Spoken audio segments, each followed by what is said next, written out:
Okay, I'm going to talk about parametric dimensions and drawings and a little bit about fully defining a sketch. So I'm going to do a quick part. I'm just going to do a square with a hole in it with a particular dimensioning scheme. I'll dimension each side 2 inches. I could make the sides equal and I'd only have one dimension that would control both of them. That would give me a square. But this gives me the capability to make it a rectangle very easily. So for this case, I'm going to stick with this. I'm going to make a hole. Remember, all a hole needs to be fully defined is a location and a size. So it's got a size, it's got a location from one side. Now it just needs a location from the bottom. Put it in, 1 inch. Everything's good. I'll exit my sketch. I'll extrude it 2 inches. I'm ready to go. So I've got a nice little square.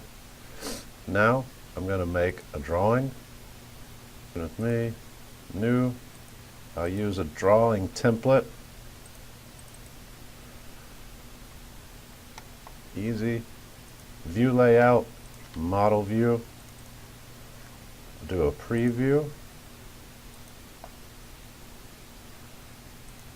So I actually didn't want that first view. So I'll do this, and all I need is a depth. So when I go to add my dimensions, there's 2 ways to do it.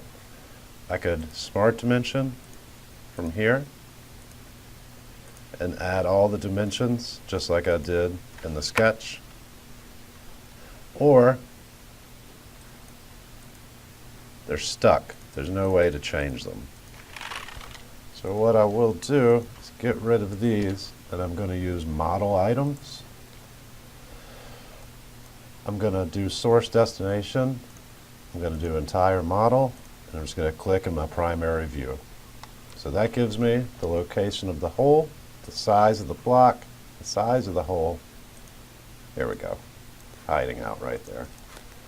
So with these dimensions, if I needed to make a change in the drawing, I just punch in the dimension and come up here to rebuild, which is also Control V. So in this way, I can make changes to the drawing, to the part from the drawing. This can save a lot of time in opening and closing files. Okay. And that's all I have for now.